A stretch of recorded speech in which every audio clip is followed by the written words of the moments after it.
Whatever it takes. Oh yeah. You know we gonna make it through. There's a whole lot of nastiness going down on YouTube. Now I got my eye on you. Day after day. Y'all know I rock with Tom MacDonald's music, man. I super appreciate what he brings and what he offers. Him and Nova, actually. But someone did like a little documentary on Tom.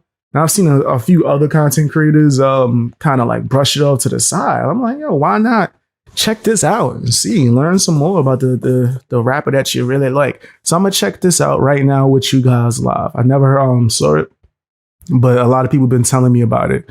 So this is from a creator name. Want to make sure I get their name correctly and give them a proper shout out. The original link will be down below in the description as well.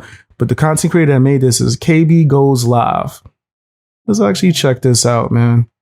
I want to see what they have to say. And maybe there's some details that I don't know. Don't forget to hit that like button, guys. All right. Let's see. You know, it's common for musicians to release politically charged songs these days, but you've probably never heard one quite like this before.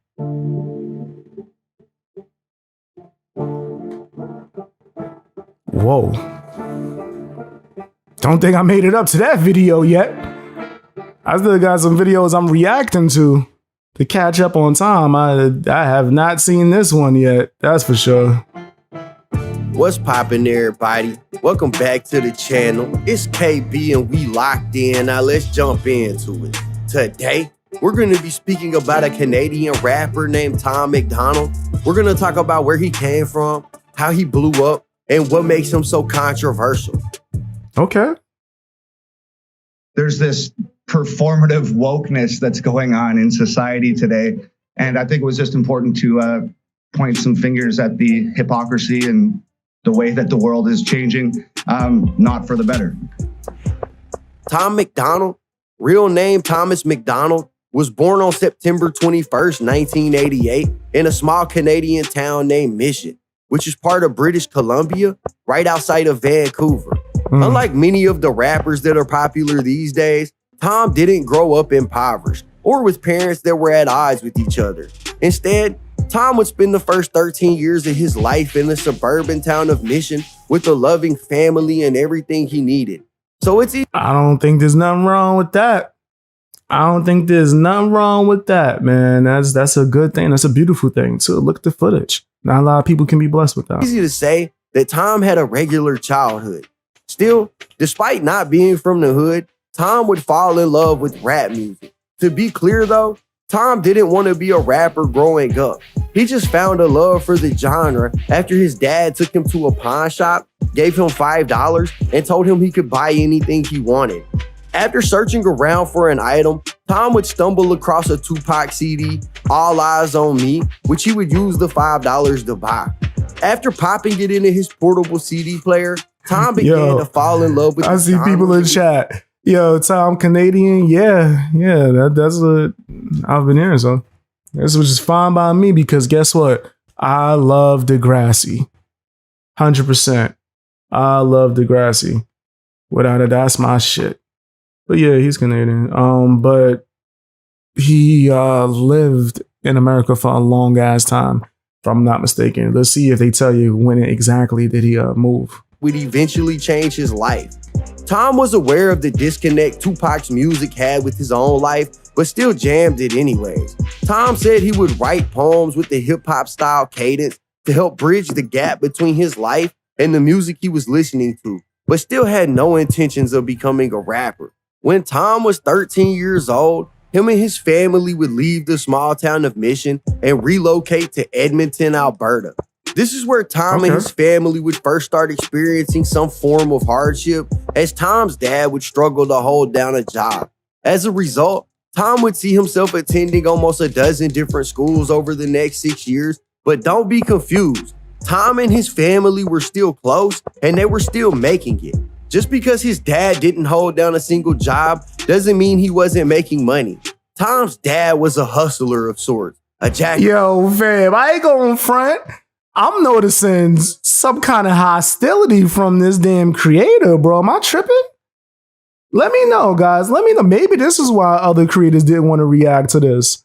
I'm noticing so it seems, maybe I spoke too soon, but it seemed like there's some kind of hostility coming from this content creator. Like he angry about something. Like Tom did something. Like, don't get it twisted.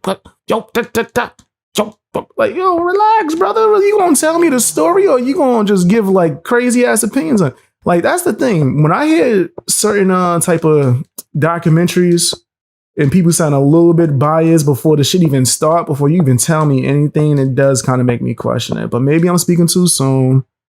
Let's see. Of all trades, getting paid for multiple odd jobs like carpentry, factory work, and he even worked in a scrapyard at one point.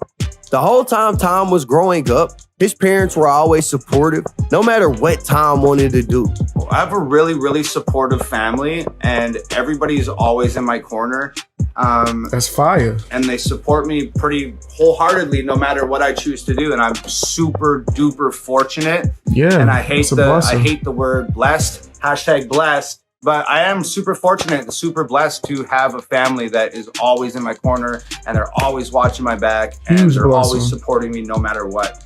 I think that's the greatest advantage that I have in life, is that I have a family that really gives a shit and loves me, and is really cool with everything that I want to do. It's weird. Like, I'm the total black sheep of my family. Like, I'm the only guy with face tattoos, crazy hair, and for sure. And they all still love me and support me and hold me down and encourage me. I hope most of you guys. That's a beautiful thing, bro. That's a beautiful thing. Not a lot of people have that. That's a huge blessing. There ain't nothing wrong with that. Just families would do the same for you, man. It's such an amazing support system to be able to lean on in life. In a way, Tom's parents were really cultivating him in a way that would allow him to be successful in life, no matter what. The small struggles they experienced would end when Tom's dad landed a job as a dispute resolution specialist, negotiating contracts in Fort McMurray. How the fuck did he get all this information? Yo, fam, when I be looking at people doing documentaries and docuseries, how the hell did they know all of this? Because I've definitely seen people do a series on me and get that shit completely wrong, bro. I ain't gonna front. They removed it afterwards, but during, I was like, yeah, this is definitely off. So where did he get this information from? Now I'm wondering a lot of things. Where did he get all of this? Probably from just deep ass research, but that says a lot, right? That says a lot when you get to a point where people could just dig that deep into your life and know these type of details. I'm sure Tom has spoken out about it publicly, which is why he's able to get these details. Murray is a luxurious area of Canada that has contributed significantly to the Canadian petroleum industry. So landing a job here meant bringing in some fresh hundreds every week for the family. Tom's mom also contributed to the family's lifestyle, working as a teller for the Bank of Montreal. Just like Tom's dad, Tom's mom was kind of a hustler, eventually working her way into a branch manager position with the bank.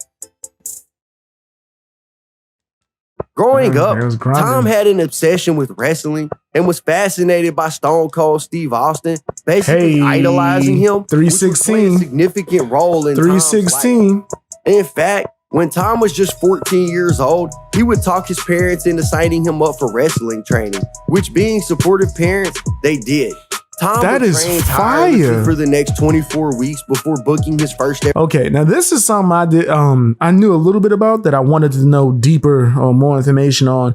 Is Tom's experience as a pro wrestler? Like, a lot of people speak about that. I think the dude that was trying to diss him even brought it up. Mac Lethal. That was a trash ass diss record. But a lot of people have brought it up, so I wanted to know more details on this. Let's see. Ever wrestling match.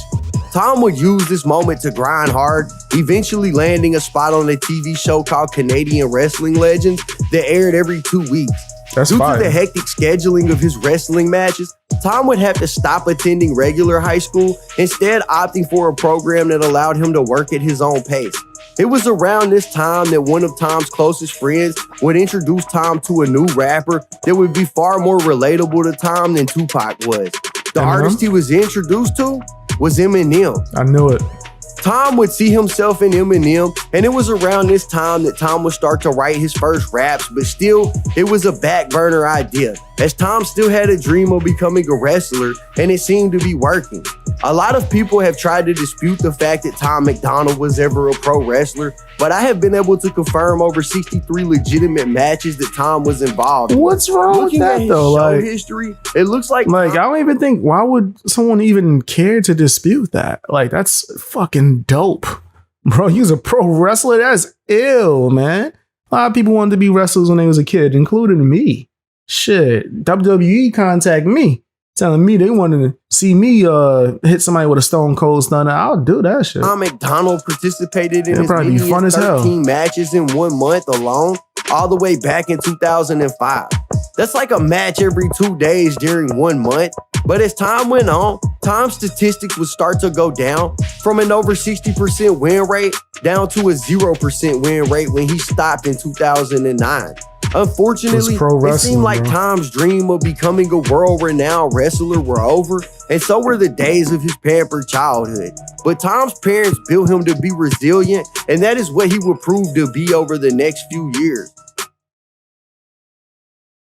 Tom would move from wrestling to doing odd jobs like carpentry, just like his father, and he even worked in the oil fields for a while, but the work was unsatisfying and unfulfilling.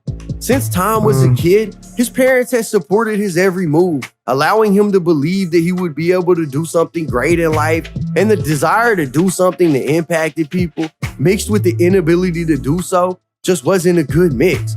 Perhaps it was the mundaneness of his life, but Tom would start to struggle with the reality of his broken dreams and would also develop depression and anxiety.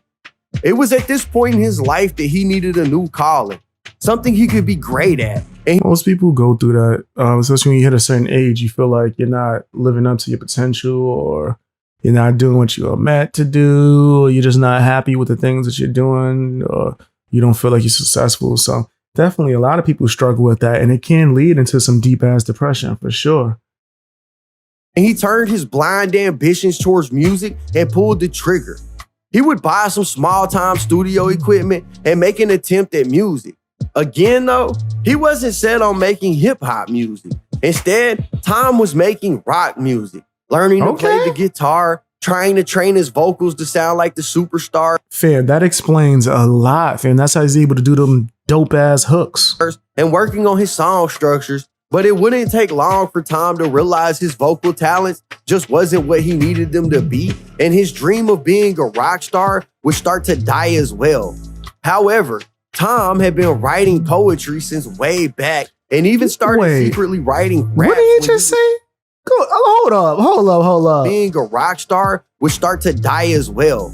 However, Tom had been being a superstars and working on his song Let me make sure I'm not bugging. structures, but it wouldn't take long for Tom to realize his vocal talents just wasn't what he needed them to be, and his dream of being a rock star would Is that Tom saying that? Is that this creator saying that?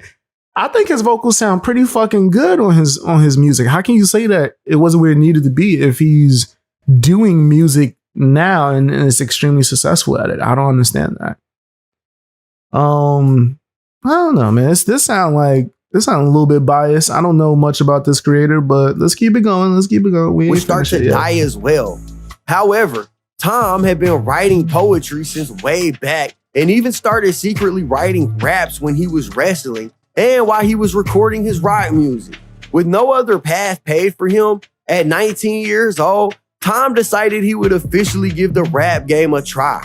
He recorded a multitude of songs that he says were all horrible.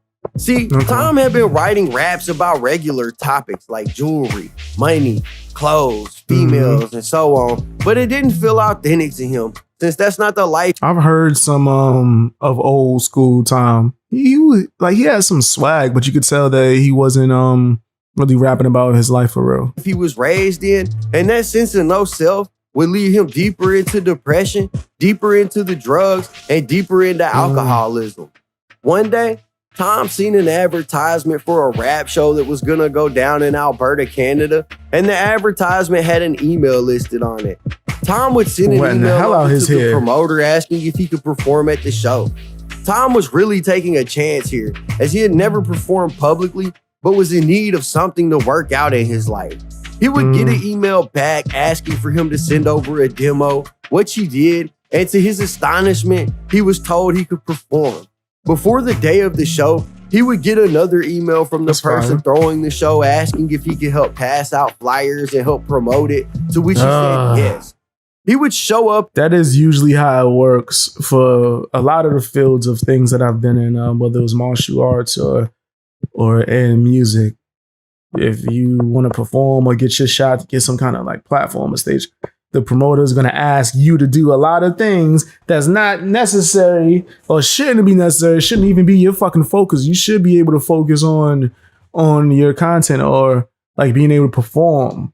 What's your performance going to be like? How I'm going to do this and that. But they want you to actually go run around and go sell tickets. And mind you, that can be really draining on your mental health too when you're up and coming and you're asking people to come see you and they're dumping on you, bro.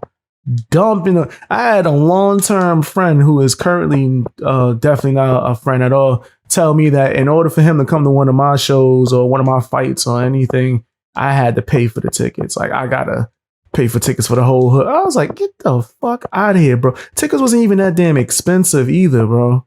Like, especially for like my first MMA fight, motherfuckers was paying like $20 to get in type shit. Like it was really, really dirt cheap. Like, and if that's not, if you don't want to spend that little ass amount to support me, then we must not be cool, fam. And it wasn't even that they couldn't. It was blatantly they didn't want to. So yeah, like when I always hear about like promoters making people do that, it is part of the game, but it's a trash ass part of the game that I don't think should be there. And in fact, it's just making things easier for the promoter. What the fuck is the promoter doing? If you're selling tickets and you're getting people to come to the show, what is the promoter doing?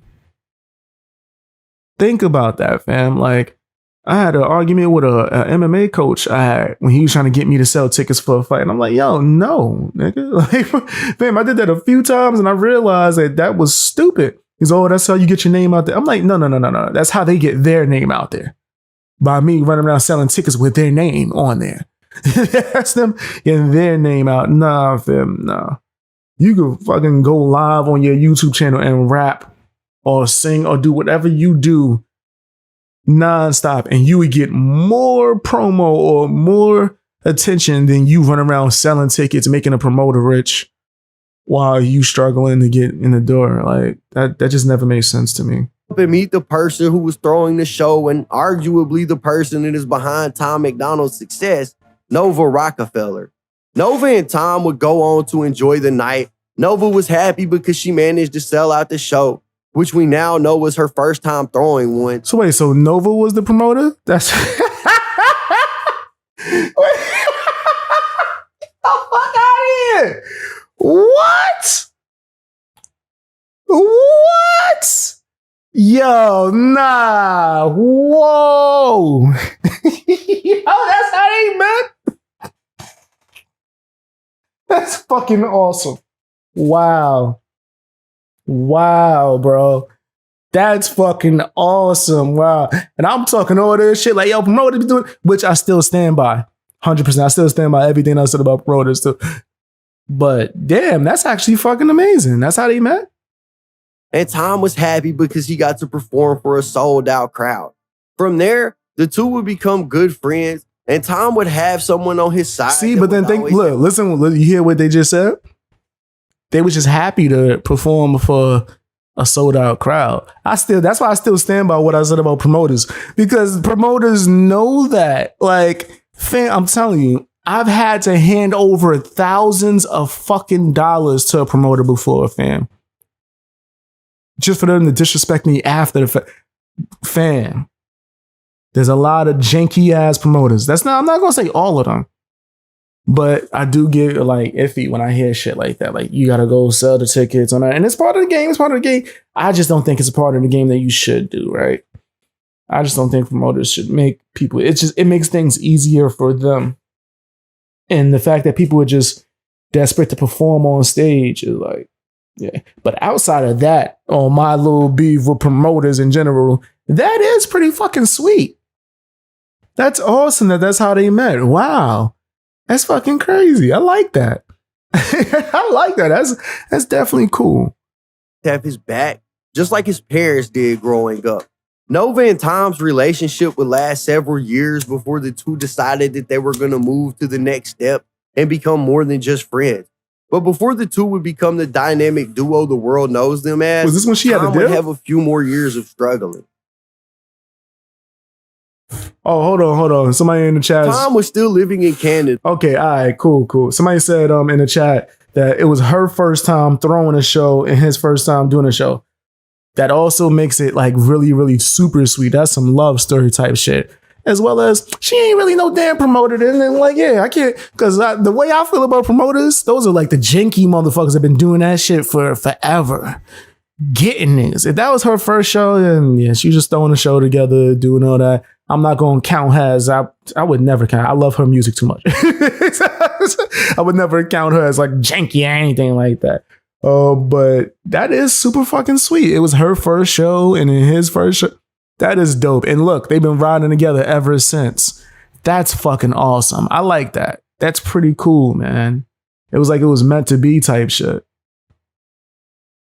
I like that. That's super sweet. But Canada never really felt like home for him. He just didn't fit in. Plus, the music scene in Canada is really hard to break into.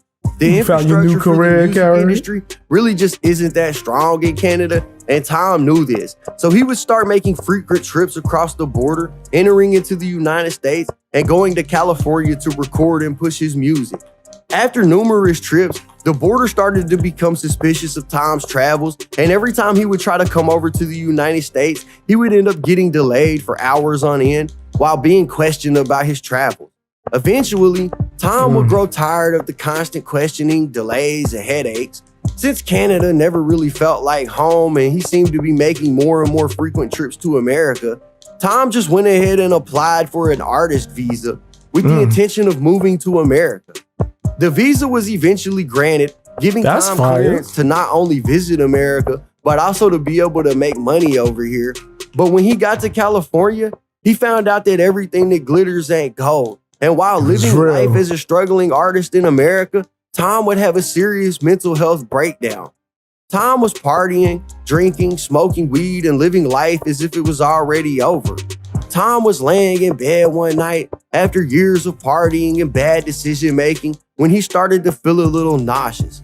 Tom would get out of bed, and when he did, he said he felt like the room was spinning with each step he took. Oh, damn. Tom could feel his heart rate increasing. His vision would start to become blurry. And in a Oh. panic, Tom would pull out his phone and call 911 because he knew something wasn't right. But as soon as he hit the call button, he would fall over on the ground and become Damn. unresponsive. Basically, Tom's body was shutting down on him. Tom would recover, but immediately after the incident, Tom would have Where's a that mental from? break. When the breakdown happened for Tom, he said that he wouldn't speak to anybody and would just stare off into space and was just in general unaware of Hold the up. world around him. What was When the he- cause of that? Was that just like from anxiety, or what would cause that? What would cause you to have to go through that? Was that physical? Was it a physical condition? Tried to eat, he was unable to. Insomnia started to set in. Yeah, and all right. sleep So that was became just that was like he was going through breakdowns and shit. All right, I got you. It was more of a mental thing. non-existent. He was experiencing extreme anxiety to Yeah, the point see? that it even caused Okay. paranoia. And Tom, well, he was ready to punch his own time card and clock himself out.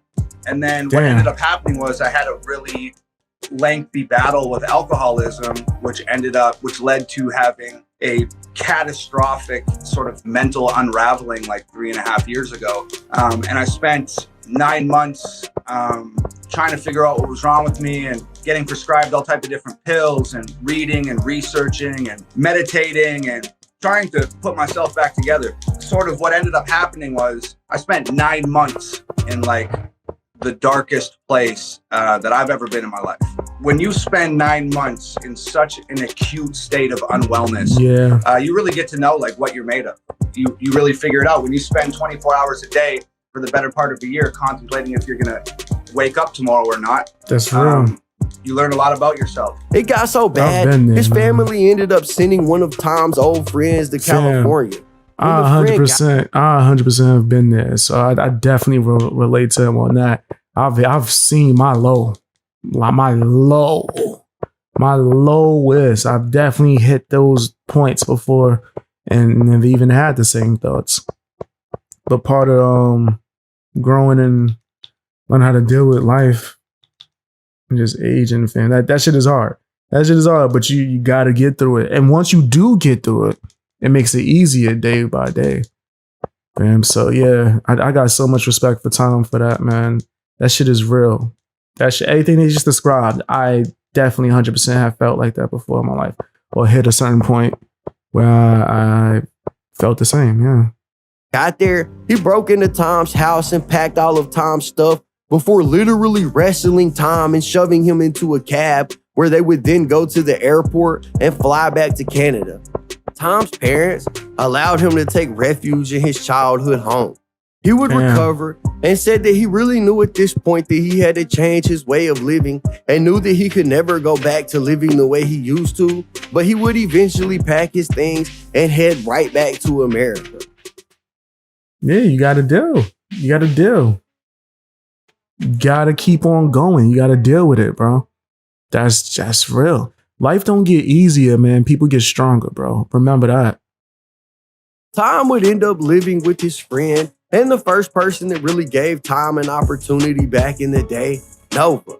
Nova and Tom's relationship would start to develop into more than just a friendship, and the two of them would find themselves dating. Nova had previously had a recording contract with Mercury Records, which later became Island Records, also known as Def Jam. So the love for music was always instilled in both of them. But while Tom was fighting his own demons, so was Nova. She had been dropped from her label, which... I want to hear about this too. Because guys, if you haven't noticed, I love Nova's music. Like, I definitely, every time I hear, like, I'll see her name and it's like, I'm like, she gonna get a verse? Let Nova get a verse. Ever since I've been introduced to her stuff, I really like her voice. It has like such a huge punk rock element to it. I like when she raps. I like all of that stuff. So let's hear about Nova. But she only found out about when her landlord told her the label wasn't paying her rent anymore. And Nova was in pretty much the same financial position as Tom. Nova and Tom will move in together, renting a small house in the middle of South Central. South Central is a notoriously dangerous area in Los Angeles that is impacted by drugs, gangs, and extreme poverty. South Central is the trenches for real. Tom has described the living situation, stating that there were rats in the walls, roaches crawling on the dishes, and that they didn't even have money for food. Tom says that the 9 months he was living in South Central was hell. Hey, welcome to the hood, man. Welcome to the hood, man. Like how we like to say, Tuesdays. Man, it's real, bro. It's real. I remember this one, and it wasn't my house. Thankfully, my mama found us somewhere that wasn't like crazy, like rat infested. I remember we went to go visit somebody, and I went to the bathroom, bro, and you can literally not only hear, but you can see the rats running through the walls and the ceiling, bro. Like, I'm talking about like like, you know, when, like, if you're walking on a wood floor and you can hear that type of shit. Like, as if like the ceiling wasn't really that, it was thin. It was a thin ass ceiling fan where you can literally see the footsteps, bro. I ran out that damn house. I was like, why would you bring me here? This is so nasty. Yo, fam. I don't even think I've ever spoken to that person after that. So it gets real in the hood. Let's just say that. Hell. And said that he was at the end of his rope. Still get the heebie-jeebies. He had no money for food and had only a half a cigarette to his name when he decided to go out on the front step of half a cig in South Central with a notepad, light the half a cigarette, and write a song. The song was titled Dear Rapper. After writing the song, Tom went back in the house and told Nova that he thought he had wrote the song that would change their life. He asked her to set up the video lights and camera they owned while he went into the room to record. When the record was finished, Nova and Tom shot a music video for the song, and Nova began editing it. At the time, Tom had no traction with his music, but was determined to get noticed. He had released 3 albums prior to the song, one titled Leanne's Son in 2014, another titled Dream People and the Whiskey Wars in 2015, and another titled See You Tomorrow in 2015. And none had made the impact that these next few singles and albums would make. Because he wasn't pouring his heart. He wasn't pouring his heart into it like he is now. He's giving you everything, every thought, things that people are afraid to say.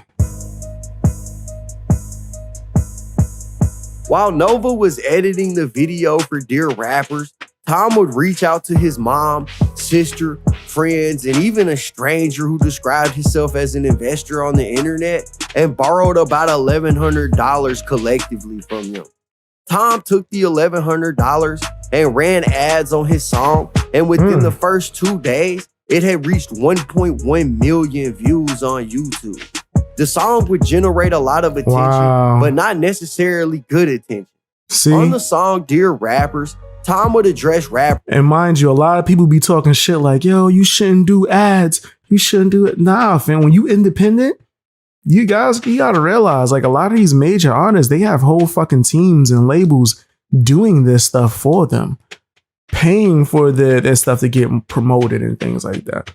So, like, if you're an independent artist, if you're trying to put out a song, yeah, you should definitely have a budget of something to put that record out, to get it promoted as much as possible. For sure. Rappers who talk about negative content like drug use and murder, and basically just give his opinion on it. The world would view this song as Tom MacDonald targeting black artists who rap about this stuff, but Tom claims that's just information being bent by the media, and then he wasn't talking about black rappers. He said he was talking about rappers of a certain content, not of a certain... The fuck? Wait. How the hell do you hear Dear Rappers and think he's just talking about black people? That's the dumbest... Fam, what is wrong with people? How the hell can you hear Dear Rappers and think he just talking about black people? What? Was you not listening? People are crazy, bro. Rappers goes off, does really well. And there's hundreds of thousands of people showing up at this point in time. And I don't have the infrastructure to deal with it. Yeah. So, Dear Rappers. And it was just like criticizing the status quo of hip hop and the message in hip hop and the effect that it has on the youth, blah, blah, blah, blah, blah. I don't know what happened, but all of a sudden there's like 50,000 people like on my Facebook and my Twitter all calling me down saying that like, you wrote these 2 songs criticizing black rappers, you're a racist, like blah, blah, blah, blah, blah. And I was like, yo, just because I'm not criticizing rappers of a particular color. I'm criticizing rappers of particular content. Yes. And you've taken that way out of context, so you have something to be angry about on the internet. Shit, I would say it was more geared towards SoundCloud rappers. That's who I think that he was taking shots at with that one. So all these people calling me a racist and blah, blah, blah, blah, blah. And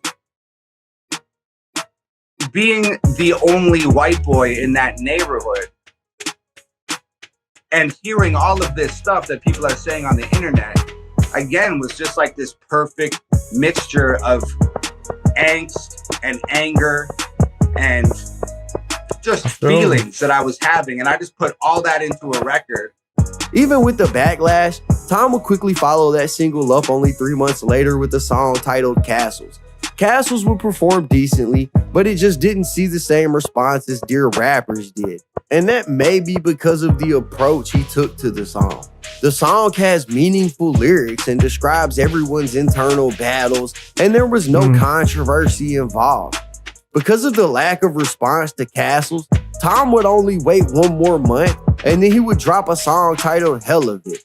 In this song, Tom would reestablish his view on rappers that promote negative content. And as expected, this song would create a controversy online, and in the process, would send Tom's streams through the roof. Tom would capitalize on the buzz by dropping another song titled Is what White it Boy. is. This is by far the moment where Tom was introduced to a mainstream audience. The song would first go viral on Facebook. And I love that record too, by the way. My favorite Tom record is probably Canceled. And No Response would probably be my second. But eventually went viral on all platforms in less than a week. On the song, Tom would take his now signature controversial stance on politics and racial history. The song was viewed by most as a highly offensive song, but Tom knew exactly what he was doing. He had that small taste of clout from his song Dear Rappers, and he wanted to taste it again. He had always wanted to make an impact, and this was the formula that would change his life forever and allow him to do that. Before dropping White Boy, Tom invited people from around the South Central neighborhood into his home to listen to the song and give feedback.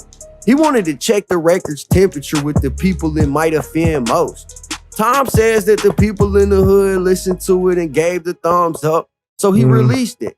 Over the next year, Tom would drop a string of music videos and spoken word videos, which eventually led to the release of his first post-fame album, aptly titled Death Threat.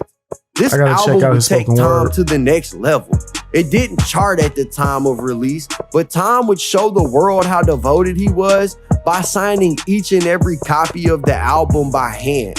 He recorded videos to let the world know they would all be receiving individually signed CDs, and the fans loved it. Tom would continue to stroke the fire of controversy by dropping a song titled Politically Incorrect.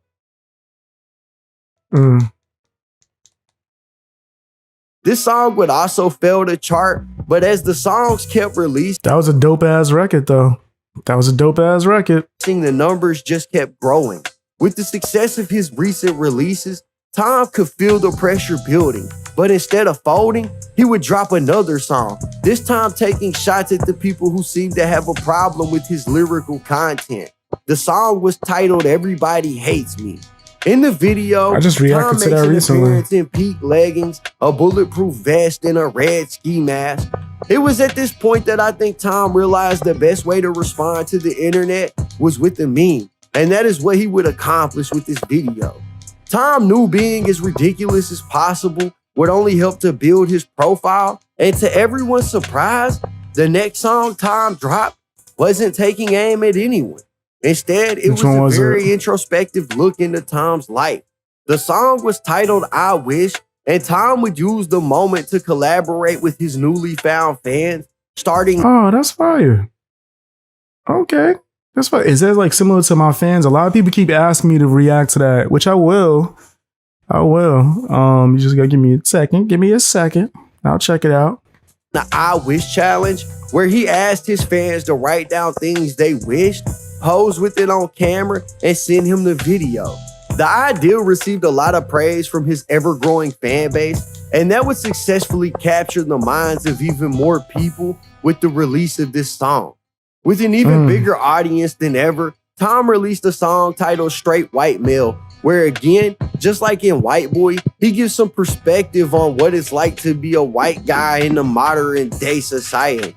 Like clockwork, the track would attract outrage from critics, but even more curiously, at this point, there was a notable shift in Tom's fan base.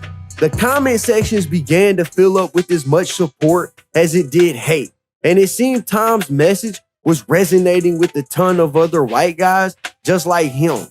Around this time, an internet personality— Not just white people. What the fuck? What the hell? What the hell, fam? That shit resonated with me too, as well, fam. And I'm not white. The hell is wrong with this guy? Man, I ain't white, and I resonated with it, fam. Like, what are you talking about? I love Tom's music because I'm anti-cancel culture. I'm anti-woke. It speaks to me in that element. And YouTube rap and realness too as well. Just I like real shit. Would send out a tweet that read, "This white dude who raps about how white dudes are super oppressed is garbage. I don't know his name. I'm not gonna learn it. His bars are fucking awful, and he could shove his entire low-rent aesthetic up his ass." Tom would find the tweet and without hesitation would reply with, "You spell I haven't been relevant in years and I'm super fucking jealous? Wrong, bro. I've sold out your city twice. Maybe you can open next time," referring to his tour date. Tom would then post this tweet to Facebook asking his fans if he should drop a diss song. Mac Lethal would try to walk back his comments, but the very next day, Tom would upload a video to his channel titled Lethal Injection, where he would take shots at the YouTube rapper, pointing out Mac's prior drug addiction and infidelities. Mac would take a few days to respond, but after 4 days, he would upload his own response titled Single White Female. At the time, Mac Lethal had more subscribers than Tom, and arguably was the bigger personality of the two. But he was trash though. Let me stop. This song was trash. I'm not gonna say he was a trash rapper because he's not trash. But the diss song was garbage. It was a garbage diss song, bro. You gotta call a spade a spade. So the response only served to open the door for Tom to grab some of Mac's fans. While Mac thought he was dominating the beef, Tom was in the background waiting. 2 days after Mac Lethal dropped his diss song, Tom dropped another song titled Mac Lethal Sucks. Tom would rap for about 4 minutes straight, ripping into Mac Lethal, and Mac wouldn't respond after this diss. But in the end, it was a win for both artists. Easy work. And it was pretty entertaining to watch. Easy this wouldn't work. be the peak of the controversy mountain for Tom, though. From here, he would go on to drop a song titled If I Was Black, where he would superimpose his face onto the body of a black man, and he recited lyrics like, if I was black, I probably wouldn't fuck with anyone who's white, because that slavery shit would honestly always be on my mind. And the message had a mixed reaction. At this point, Tom already had built a pretty diehard fan base that was supporting his career. The opposing side accused Tom of being racist for speaking about black issues when he didn't grow up in that type of environment. They were pushing the narrative that he couldn't possibly understand the problems of black people in America, being that he is a white man from Canada. But Tom would push through the backlash, proving again how resilient he can be. Like, fam, I never understood why people were so mad whenever somebody gave their opinion on some shit, right? It's not like he telling you how to be black. That's the only thing that I speak on. I've had that conversation with somebody that used to be a friend before, where this motherfucker had the nerve to sit there and be telling me how to be black. And like, I was like, excuse me? He's like, well, nah, because, you know, I got my stepfather's black, so, you figure maybe I learned some stuff. I could show you some stuff. You can show me some. I'm like, yo, my nigga, shut the fuck up. Yo, I didn't allow him to say another word. I was like, that's not even an opinion, bro. Like, when you give your opinions on black shit, I don't give a fuck. Like, that doesn't bother me none. But when you trying to tell me how to be black and you need to do this, shut the fuck up. Like, I don't even want to hear that from black people, to be honest. I hate hearing that shit from black people. When you think I want to hear that from somebody else, another race, I ain't telling another race how to be a better race. That's stupid. Like, this is how to be the best version of your race. Excuse me, nigga? Shut up. But other than that, giving your opinion, I don't care. Like, that's what he was doing, was just stating his opinions on that, giving his perspective or how he views things, or how the possibilities kind of stuff, which Tom does a lot. A lot of things, songs he does, when I've noticed, it don't even be like necessarily his perspective, but more so just, what if this? Oh, what if that? And people usually not being able to interpret art just lose their fucking minds. Another string of records addressing the issues and even making a rock song called Ashes in the process, but practically avoided the controversy along the way. But it wouldn't be long, and Tom would be right back at it with his old shenanigans. He would drop a song titled Clone Rappers, where he would push the conspiracy that several popular rappers had been cloned, and that the industry was using these clones to control people and push narratives. And this was in 2019, when cancel culture was really weighing in on the conspiracy crowd. So as usual, it created some backlash. The whole time this is happening, Tom's numbers, they just continue to rise at an astronomical rate. In 2020, when the world was going into lockdown, Tom would continue to drop controversial songs centered around politics, conspiracy theories, and race. Songs like No Lives Matter, People So Stupid, this one that I won't name because of YouTube, and White Trash. But in 2021, he would drop a video for a song titled Fake Woke. In the song, he would use a popular tagline often said by right-wing talk show host Ben Facts don't care about your feelings. Facts don't care about feelings. Facts. And the general public. Facts. What you talking about? Facts. Talking about some they say that by right wing. No. That's a fact, sir. Facts don't care about your feelings. Like, what? I don't see the problem there. Where's the issue? Where's the issue? I'm not understanding that. Facts don't care about your damn feelings. You damn right. Yeah, about that. Facts don't care about your feelings. I knew you was gonna say that would shit. view this as Tom taking a side on the political spectrum, and Tom would just let the world think what it wanted. Tom would use the buzz from all of his controversies to make a collab album with his longtime friend and fellow artist Brandon Hart, and That's Nova fire. was even on a few of the records. Tom's That's next fire. move, though, would show the world exactly how much influence he had accumulated over the last 2 years when he purchased an Eminem beat that was being sold as an NFT for $100,000. Wow. Tom would take the beat and write a song called Dear Slim. In the song, Tom would take Shit the was role being of sold Stan as an and NFT. Man, I don't really rock with the new NFTs. I'm not giving nobody financial advice or anything, but yeah, it's too all over the place for me. Seemed like another get rich quick when it comes to that type of shit. He was paying homage and acknowledging the differences between him and Eminem, and that would gain the respect of a lot of M fans, again, boosting his numbers even higher. That's Tom fire. would go right back to his controversial topics, covering more politics and conspiracies and race with songs like Snowflakes, America, Brainwashed, New World Order, and It's White a bunch of Noise. records I gotta It react seems to, that man. Tom has really found the lane that he thrives in the most. I gotta react to and some of doesn't really those. seem to mind the controversy around his name. During the recording and release of all of these records, Tom would go on several small tours, selling out shows the whole way, and over the last 3 years, he has built a fan base that is massive. As of this recording, Tom MacDonald has over 2.5 million YouTube subscribers and 1.5 million monthly listeners on Killing it. Spotify. And we're not taking into Killing account it. any of the physical CDs that he sold or any of the other streaming platforms like Tidal, Apple, and Pandora that he's collecting money from. I gotta start I getting some of the actually physical want to take a CDs. moment and dig deeper into the numbers behind Tom MacDonald to put into perspective exactly how profitable Tom's career has been. Damn. They be digging On deep into YouTube these joints, alone, huh? Tom MacDonald has over 770. Hold up. Wait. Dad, why we in his pockets? Hold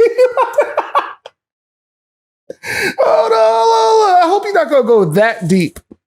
I hope he don't go that deep. He going forensic. views. Now, YouTube will Damn. pay Tom every time his video is played, and they add this up by the thousand. On YouTube, this is called a mil. The average rate of pay on a YouTube music channel is about $5 per mil. And that's Bullshit. the amount the creator would make per thousand. Bullshit. So, to find out a rough estimate of how much Tell money you that Tom much. has made on YouTube alone, we would need to take 771 million and divide it by 1,000, which He's is doing a lot. 771,000. You would then take this number and times it by the $5 he makes per thousand, giving you a total is this what all this is? of $875,000 roughly that Tom has made on YouTube alone. I'm about That's to not fast forward including this what he shit. makes from the other streaming services, tours. Get out and of his physical pocket, CDs. man. Like, All of this becomes let that more man impressive, live. coupled with the fact that Tom is 100% independent and owns all the rights to all of his music. So that's all his money. There is it's no a little label too personal involved. for me. The average salary in America is $53,383. If Tom took every YouTube dollar and put it into a dividend paying index fund on the stock market that paid out only a 2% dividend, he could live the rest of his life making $77,500 every single year and never touch the original 3.8 million. Meaning he could live with the wage above the average American and never work another day for the rest of his life. Fam, I don't like when people get this deep into someone's pockets, my man. I wanted to know like where he came from, when he met Nova. I don't really care how much money he's making. You know what I mean? I think that's too personal. Like, Shit, I've had YouTube streams where people have come in and been like, how much do you make a month? Let's get the fuck out of it. You know what's crazy? Once I told them, no, I'm not answering that. That's mad personal. I never seen those people again. Real odd, huh? Real odd that people come in and ask me those deep personal details of my shit. They know where to be found after I refuse to answer that. It's kind of suspect, bro. If you ask me, but it is what it is. But I just think that's a lot. That's a lot to be digging into someone's personal stuff. I don't care how much money he makes. I care about the message.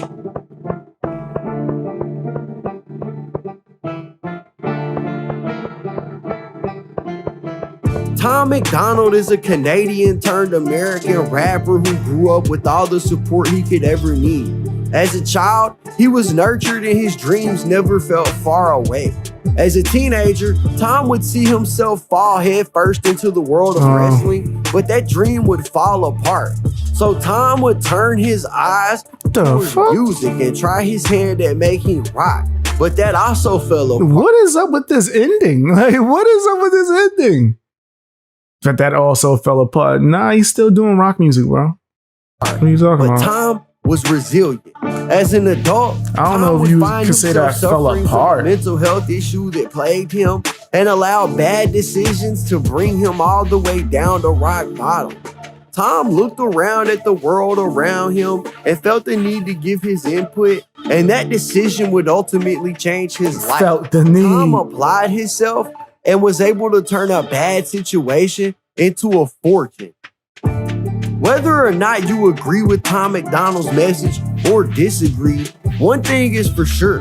He is a force to be reckoned with in the world of hip-hop, and he holds a massive amount of influence over his fans. Not everybody will like the delivery of the message or the perspective offered.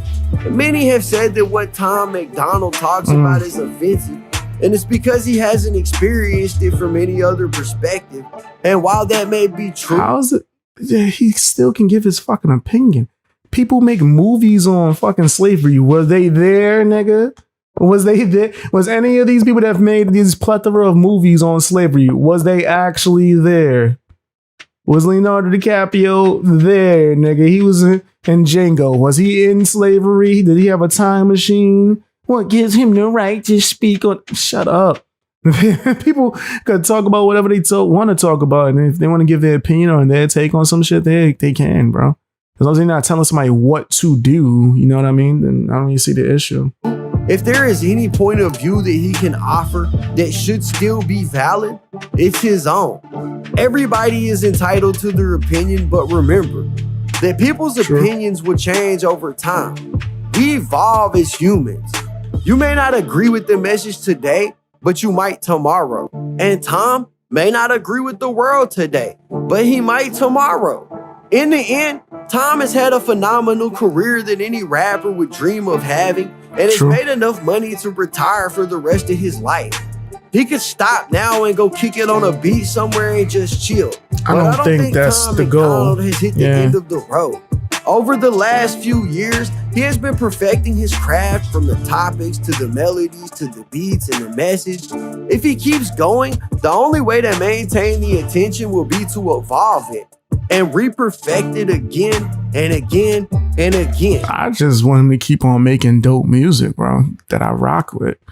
That's all. I just want him to keep making the dope shit. Even if you don't like Tom MacDonald, it will be hard to avoid him as long as he knows how to continue to provoke emotions in people.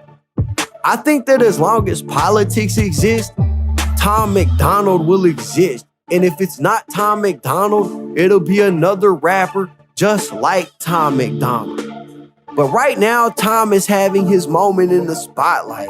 And as time goes on, the content will either work for or against him. Anyways, that's it for the video, guys. If you enjoyed the content, make sure you hit the like button, subscribe. All right. So let me see. Shout outs to this channel, which is named. Just want to give him some love. KB Goes Live. KB Goes Live. Let me see what the comments looking like. Did they got some good comments?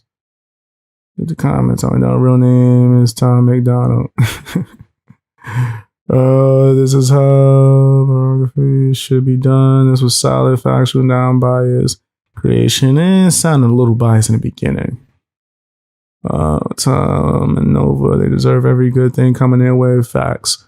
I'm sure their weight of chains are breaking heavy as hell. But if there's anyone that has the strength to carry it, it's them. They're eternal now. I agree with that. I rocked with it. I thought it was a cool bio, but I don't know. I felt like certain parts is like, like the money thing. I felt like was unnecessary. Because I don't think money gives you value. I got thrown off by the Nova part. That J caught me off guard. I was like, man, these promoters out here, the Nova. Almost knocked me out my chair, but that was dope, man. That was a cute way for them to meet up. I thought that was cool, man. I thought that was cool. Certain parts I was just like, yeah, the delivery could have been better. At one point at the ending, it sounded as if they was repeating the beginning, like the intro, which kind of threw me off a little bit. Overall, it was cool. It was a dope one. If they got more like bios, I would like to check it out for sure. But let me know what you guys think in the comment section. I want to thank you for watching, guys. But don't forget to hit the like button, spam Fang Gang down in the comment section, and also watch more videos. And if you want to watch me live, go to my Garfield Speaks channel where I'm live streaming usually every day, man. Yeah, every day. Go check it, man. I'll see you guys later.